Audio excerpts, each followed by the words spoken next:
been about an hour since the 43rd public meeting of ICANN closed here in San Jose, Costa Rica. I think it's safe to say that new generic top-level domains again dominated many of the conversations here at this meeting. Rod, how many registrants do you have right now in the new generic top-level domain registration system?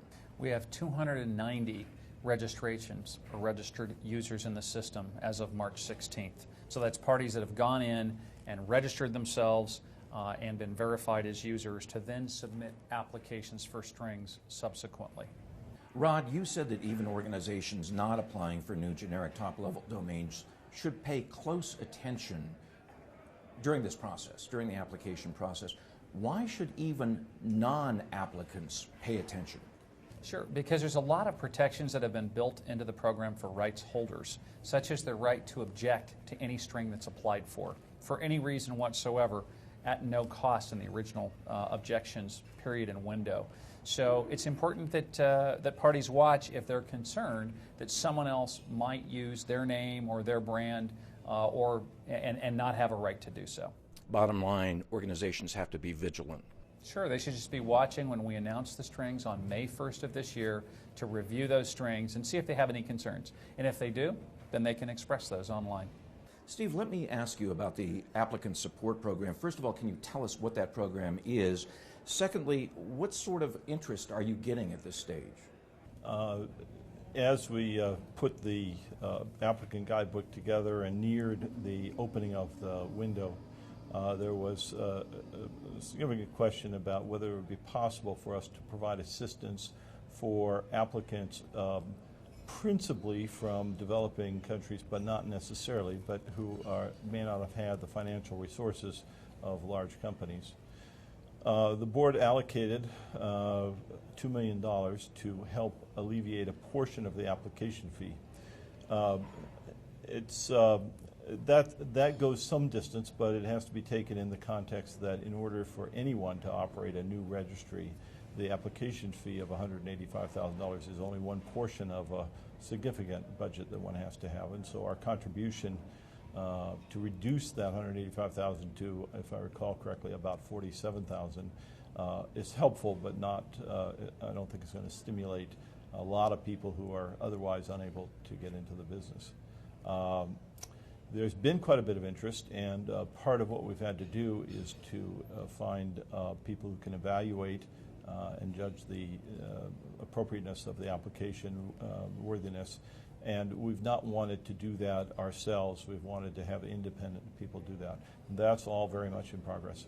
How is the search for volunteers for that panel coming? We're in the process of finalizing that at this time. So that will be ready and available to go and to support and to analyze the applications that are received. I also just want to note we're very encouraged. There's something called in-kind contributions as well, where any group in the world can offer products or services to support needy applicants. And we have more than a dozen parties that have already gone online and made offers to help, whether it's with DNSSEC consulting, IPv6, with preparing their technical plans, various things, and we're very encouraged to see that. And we hope that more companies and organizations will offer to do so as well, and they can offer that online at ICANN. You're looking for some fairly high-level qualified people for this panel. Is it going to be tough to get those sorts of candidates for the panel when you're not paying them, when they're volunteers? You know, I think that we're very fortunate that ICANN draws upon a global community of people interested in the internet, and I think there's a large subset of those who care a lot about needy applicants in this cause. So I would actually anticipate quite some number of excellent candidates coming forward, although I haven't looked at the application list yet. What's the status right now of the registrar accreditation agreement? It's still under negotiation, and a document was published in early March before this meeting. There were numerous sessions at this meeting talking about it, and where there were opinions and views shared at different constituency and stakeholder meetings and other discussions. So I would say that those discussions have gained for more information here, and hopefully will be advancing with concrete results soon. We'll see. Let me ask you a question I asked you gentlemen in Dakar when we did this interview, and that has to do with batching. First of all, describe what batching is. Secondly, tell me how far we've come in that process since Dakar. As you're aware, we have this application window that opened in January and will close April 12th. We don't know how many applications will come in. Rod has described the number of registered users, but each one can submit, don't have to submit any, there could be 0, or they could submit up to 50. So there's a very, very wide range of potential applications. And the window even for registering isn't done. So we don't know the numbers.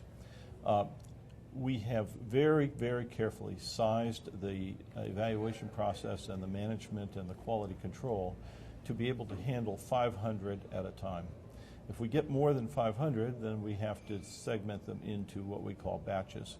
And when the first batch is through that process, then we can start the second batch and so forth. So this window is open for what we call a round, and when we get all of them in, that round is broken up into batches of 500 what's on the table, the plan, and we'll do that. You've already said very definitively that there will be a second round of applications following this first one. Yes. And you've also not specified when it would be. When might you be able to announce when that second round would be? Excellent question. So I think we've tried to be clear that there are fundamentally two variables, two factors that will influence when the second round starts. One is how big the first round is.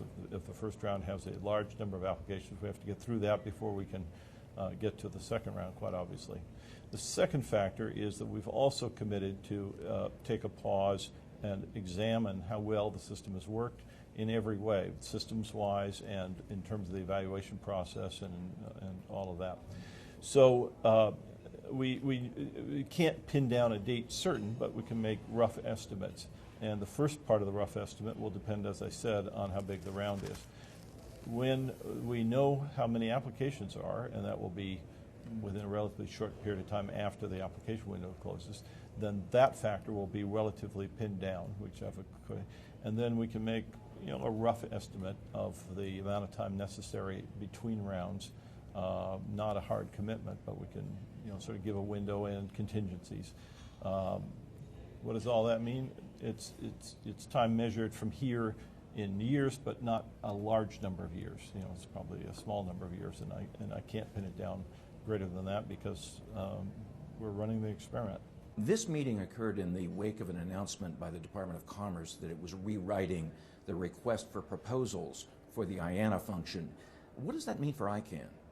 Well, it means that next week we'll be sitting down and having a conversation with NTIA to understand how they got to this point and what's the roadmap that they see going forward. And we're also pleased that last week that we did sign a modification to the agreement that extends the period for another 6 months while we have those discussions. Steve, in December there's going to be a meeting of the ITU in Dubai, which some have characterized as a potential threat to ICANN. What does this meeting mean for ICANN? Certainly it's a concern that has been expressed. I don't want to comment on what might happen or what might not happen, but it's certainly in the air and getting a lot of discussion. The ITU is a venerable institution, been around for 100, 200 years, and has played a very important role. And one of the challenges that the Internet has posed in many, many spheres, including the regulatory sphere, is how do you adjust the institutions that were created before to operate in this new world? And so it's quite understandable that the ITU is quite interested in this, and it's quite understandable that we're in the Internet community quite interested in how the ITU thinks about things. In discussing the issues of conflict of interest and ethics, you mentioned that ICANN was hiring 3 new consultants. What do you hope to achieve with these new hires? Sure. Well, the board approved a plan for working on conflict of interest issues, and one part of that plan was to hire external experts. So we scanned the world to try to find some of the best experts in the world, and we're very fortunate to connect with German Brooks and his group.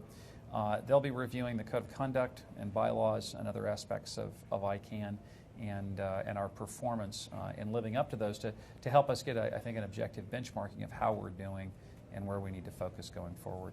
Steve, where are you at in terms of finding a successor for Rod as CEO?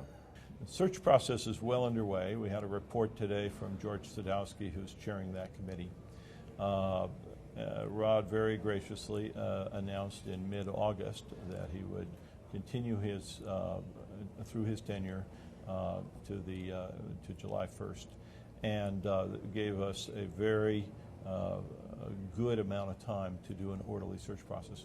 We advertised, we communicated with the community, we laid out what criteria we thought was appropriate. We took feedback on all that. We engaged a very high-quality search firm, and we formed a committee within the board to oversee that process. We have received a large number of applications, and we have narrowed that, and we're in that process. We are keeping extremely close control over the specifics out of concern for the privacy of the individuals who have applied, so I'm not going to give numbers or names. But it's moving on schedule, and it's moving along quite well. Bottom line, when will you make the announcement? Well, there's always a certain amount of uncertainty about how the details get, but hopefully, somewhere in the May timeframe, probably give or take. Let me ask both of you gentlemen this question. Looking back at the past week in this meeting here in San Jose, Costa Rica, what stands out in your minds? A couple of highlights. First, I thought that Senora Presidenta's speech, Laura Chinchilla, was just exceptional.